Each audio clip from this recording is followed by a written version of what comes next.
उत्तर बिहार के सबसे बड़े सरकारी अस्पताल श्री कृष्ण मेडिकल कॉलेज एवं अस्पताल को आधुनिक सुविधाओं से लैस कर पूरी तरह मरीजोन्मुखी बनाने की दिशा में प्रशासन ने ठोस पहल शुरू कर दी है। तिरहुत प्रमंडल के आयुक्त गिरिवर दयाल सिंह ने मंगलवार को रोगी कल्याण समिति की बैठक कर अस्पताल प्रबंधन, पारदर्शिता और सेवाओं की गुणवत्ता सुधार को लेकर कई अहम निर्देश दिए। बैठक में आयुक्त ने कहा कि एसकेएमसीएच केवल मुजफ्फरपुर ही नहीं बल्कि पूरे उत्तर बिहार के लाखों लोगों के लिए एक भरोसेमंद स्वास्थ्य केंद्र है। यहां आने वाले मरीजों को सरकारी मानकों के अनुरूप त्वरित, सुलभ और गुणवत्तापूर्ण इलाज मिलना सुनिश्चित किया जाना चाहिए। उन्होंने साफ कहा कि मरीजों का विश्वास बनाए रखना प्रशासन की सर्वोच्च प्राथमिकता है। अस्पताल में पारदर्शिता बढ़ाने के लिए आयुक्त ने आधुनिक कियोस्क स्थापित करने का निर्देश दिया ताकि मरीजों और उनके परिजनों से सीधे फीडबैक लिया जा सके। वहीं सभी लंबित शिकायतों का 15 दिन के भीतर निष्पादन सुनिश्चित करने को कहा गया। बैठक से पहले आयुक्त ने इमरजेंसी और ओपीडी का निरीक्षण किया तथा मरीजों से बातचीत कर फीडबैक लिया। अधिकांश मरीजों ने उपलब्ध सुविधाओं पर संतोष जताया। निरीक्षण के दौरान डॉक्टरों को यूनिफॉर्म कोड का पालन करने, अस्पताल परिसर से अतिक्रमण हटाने, पार्क के सौंदर्यीकरण और शेड निर्माण के भी निर्देश दिए गए। आयुक्त ने स्पष्ट किया कि एसकेएमसीएच को एक आदर्श, आधुनिक और मरीजों के अनुकूल स्वास्थ्य संस्थान बनाने के लिए सभी विभागों को समन्वय के साथ कार्य करना होगा। कल्याण समिति की बैठक थी और इस बैठक में लोग आए थे। जिला पदाधिकारी महोदय भी थे और नगर आयुक्त भी यहाँ पर थे, सुपरिटेंडेंट साहब भी हैं और प्रिंसिपल साहब भी हैं, बाकी भी जो मेंबर लोग हैं सब लोग हैं। और एक रूटीन बैठक थी। मैंने इमरजेंसी वार्ड का भी निरीक्षण किया और वैसे तो स्थितियाँ काफी इम्प्रूव हुई है, लेकिन एक दो डॉक्टर लोग जो है बिना एप्रन के थे। मैंने उन लोगों को कहा है कि भाई एप्रन पहना करें। मैंने यह भी कहा है कि जो भी ओपीडी के जो रूम्स हैं, तो रूम के बाहर भी कौन डॉक्टर साहब बैठे हुए हैं, उनकी ड्यूटी कितने आवर्स की है, ताकि मरीजों को पता रहे।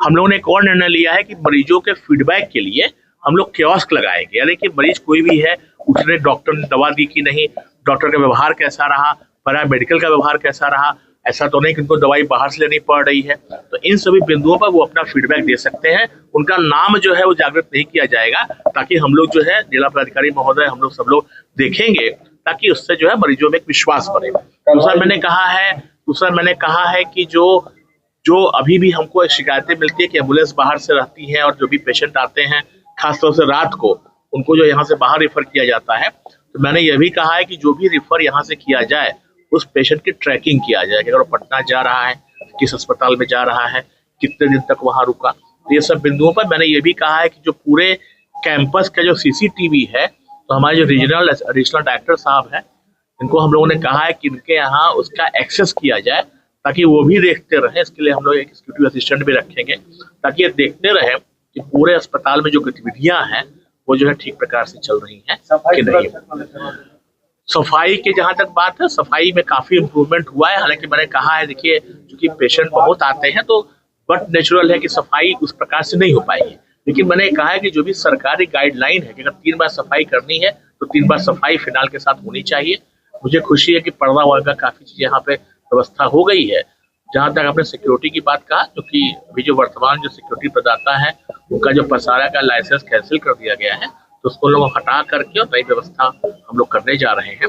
कुल मिलाकर के हम लोग का प्रयास है कि जो उत्तर बिहार का जो द्वार कहा जाता है मुजफ्फरपुर, तो वहाँ का एक बहुत ही प्रतिष्ठित अस्पताल है। हमारे मरीज बहुत दूर दूर से आते हैं, तो हम सभी की मंशा यही है कि इसको सुपर स्पेशलिटी के रूप में विकसित किया जाए। मैं आपको जानकारी के लिए बता दूं, मुझे ये बात पता नहीं थी। हमारे सुपरिटेंडेंट महोदय ने कहा कि बहुत सारे उपकरण जो हैं भारत सरकार की एजेंसी के माध्यम से यहाँ के रखे हैं, जो लोग मरीजों के इलाज के लिए बहुत सहायक होंगे, और वो काम नहीं कर रहे हैं। तो मैंने ये कहा है कि इसको BMSICL और ये लोग देख लें।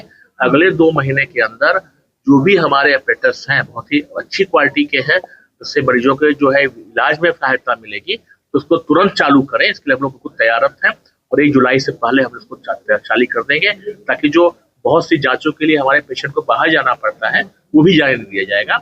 और मुझे विश्वास है कि सुपर स्पेशलिटी हॉस्पिटल की जो हम लोग की मंशा है बहुत जल्दी हम लोग पूरी कर लेंगे। यहाँ पे बहुत सारे नए डॉक्टर्स का भी अपॉइंटमेंट होने जा रहा है, सरकार ने किया है, तो वो भी आएंगे ताकि हमारे पास जो है डॉक्टर्स की कमी न रहे। लापरवाही पर भी कोई कार्रवाई जीरो है हेल्थ मैनेजर का?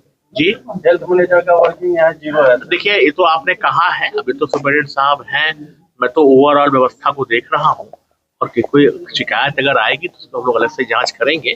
लेकिन मैंने सभी को ये कहा है कि मैंने कहा कि भाई बीमार पड़ना वैसे ही अच्छी बात नहीं होती, उसके बाद पेशेंट आता है, मरीज आता है, उसका तीमारदार आता है, उसको अच्छी सुविधाएं मिले।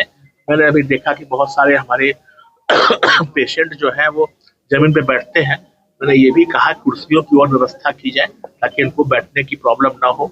सरकार का जो 7 निश्चय पार्ट 3 है उसमें कहा भी गया है कि सबका सम्मान जीवन आसान, तो उसमें कम से कम हमारे पेशेंट को, अब तो गर्मी भी आ रही है, तो ठंडा पानी पीने की व्यवस्था हो, शेड अच्छा हो। मैंने ये भी कहा है, यहाँ पे जो शेड मिला था वो आपने देखा कि मैंने मेटल का है, मैंने वो इसका टिन का होगा या इसका होगा GI शीट का होगा। मैंने कहा कि इसमें गर्मी ज्यादा लगती है, तो लोग इस प्रकार के शेड बनाए जिसमें कि गर्मी जो रिफ्लेक्ट हो जाए ताकि गर्मी कम से कम लगे। सर 2 साल तक सिक्योरिटी एजेंसी को बिना गनमैन किए हुए वेतन भुगतान किया गया है। ये हमने जिला पदाधिकारी महोदय को जब शिकायत मिली थी, मैंने उनको जांच के लिए लिखा है और ये लोग जांच कर रहे हैं। आप विश्वास मानिएगा, सरकार की जो नीति है, जो टेंडर के अनुसार जो शर्तें हैं, अगर उस पर जिसने भी भुगतान गलत किया होगा उस पर हम लोग कठोर कार्रवाई करेंगे। भुगतान गलत नहीं होगा और आज के निर्णय में उस एजेंसी को उन्होंने हटा दिया है। और इमरजेंसी में सर स्टूडेंट के द्वारा ड्यूटी किया जाता है।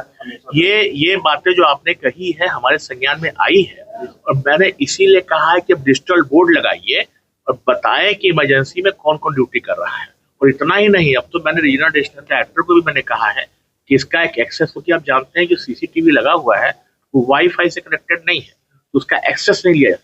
मैंने कहा कि इसको एक्सेस किया जाए ताकि हमारे जो रीजनल डिस्ट्रिक्ट सीनियर अफसर होते हैं, रीजनल डिस्ट्रिक्ट डायरेक्टर, वो इस चीज को देखेंगे कि ये सब चीजें हो रही है कि नहीं। लेकिन निश्चित रूप से इमरजेंसी में मतलब डॉक्टर होना चाहिए। अभी केवल इंटर्नशिप इसका इलाज करेगा ये तो ठीक नहीं है, इस पर हम लोग कड़ाई से निपटेंगे।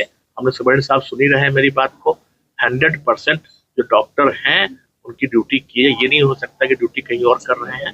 सरकार की जो मंशा है उसके अनुसार 100% लोग कार्य करेंगे। मैं आपको बता दूं कि हम लोग अभियान चला करके केवल ये काम SKMCH में ही नहीं कर रहे हैं, अभियान चला करके पूरे हमारे प्रमंडल के जितने भी अस्पताल हैं, जो डिस्ट्रिक्ट के हॉस्पिटल्स है, CHCs है, PSCs है, वहाँ भी लगातार छापेमारी का काम चल रहा है।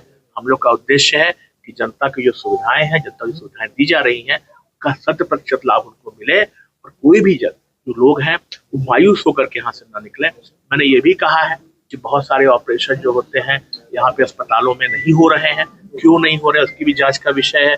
क्या कारण है कि वही जब प्राइवेट में जाता है तो हो जाता है, इस सब पर भी हम लोग जांच कर रहे हैं। मैंने इनसे ये भी कहा है कि पिछले 3 महीने का रिकॉर्ड ये निकालें कि कौन कौन से पेशेंट जो है रिफर किए गए हैं और किन कारणों से किए गए हैं, क्या उनका इलाज SKMCH में संभव नहीं था। ये भी गंभीर विषय है क्योंकि सुपर स्पेशलिटी हॉस्पिटल हम लोग कहते हैं तो रिफर करने की जो प्रवृत्ति है वो काफी कम होनी चाहिए। इस परिसर में अधिकारी लोग नहीं रहते हैं, प्रिंसिपल आवास है, अधीक्षक आवास है। देखिए तो सरकार की तो नीति है, इन लोगों का डेजिग्नेटेड हाउस है, अब नहीं रहते हैं तो आपने तो बताया है मुझे। यहाँ तो DM साहब भी हैं, हम लोग उस पर जांच करवाएंगे और को रहना चाहिए। अरे सभी को रहना चाहिए, सभी लोग रहते हैं। मान लीजिए मैंने एक डॉक्टर साहब जो नहीं पहने थे, मैंने तो कुछ चेतावनी दिया है, बिना ड्रेस के थे, मैंने कहा भाई पहनिए। अब ठीक है जो भी चीजें हैं, लेकिन डॉक्टर की वेशभूषा होती है, उसकी एक मर्यादा होती है। डॉक्टर लोग बहुत लोग नेम प्लेट लगा के नहीं रखते हैं, डॉक्टर पे है कि भाई होना चाहिए कौन डॉक्टर साहब है, ये सब चीजें बहुत जरूरी है।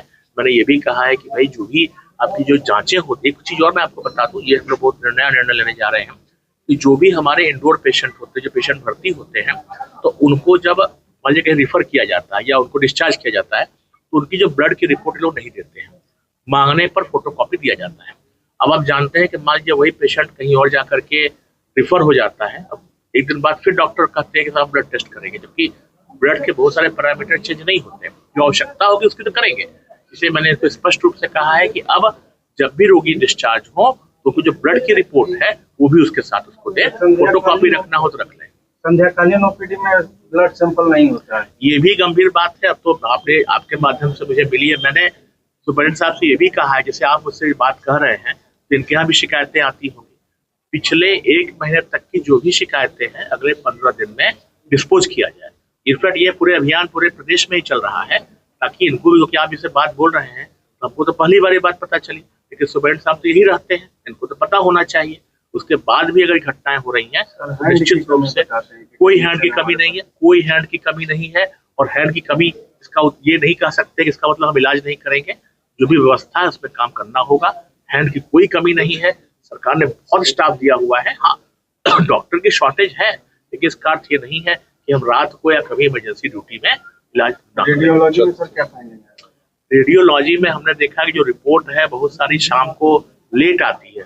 मैंने इनसे ये भी कहा है कि मान लीजिए किसी को ब्रेन हेमरेज हो गया, अब 24 घंटे बाद रिपोर्ट आएगी तब तो मतलब दिक्कत हो जाएगी उसको। तो इस प्रकार की व्यवस्था होनी चाहिए कि रेडियोलॉजी में सीटी स्कैन या आपका जो MRI होता है उसमें इस प्रकार की व्यवस्था हो कि इमरजेंसी में डॉक्टर साहब आ करके, क्योंकि ऐसा नहीं कि MRI की रिपोर्ट आती है वो तो डॉक्टर देख के बता देगा, वो तो स्क्रीन पर भी देख के बता देगा। तो इमरजेंसी में इस तरह व्यवस्था की जाए कि डॉक्टर साहब आ करके तुरंत देख लें। 24 घंटे का समय बहुत ज्यादा होता है, अगर उसमें इस प्रकार से समस्या इमरजेंसी में कई बार तुरंत ऑपरेशन करना पड़ता है, तुरंत इलाज करना पड़ता है। तो ऐसी दिशा में विशेष व्यवस्था भी करनी चाहिए। हम लोग इसके लिए सरकार से भी रिक्वेस्ट करेंगे, हो सकता है इनके बस की बात ना हो, लेकिन ये मानने को मैं बिल्कुल तैयार नहीं हूँ कि MRI की रिपोर्ट इमरजेंसी में भी 24 घंटे बाद आएगी। इसकी रिपोर्ट तुरंत आनी चाहिए। बैठक में जिलाधिकारी सुब्रत कुमार सेन, नगर आयुक्त ऋतुराज प्रताप सिंह, अधीक्षक डॉक्टर महेश प्रसाद, प्राचार्य डॉक्टर विभा देवी समेत कई अधिकारी मौजूद रहे। A to Z news live के लिए दीपक कुमार तिवारी की रिपोर्ट।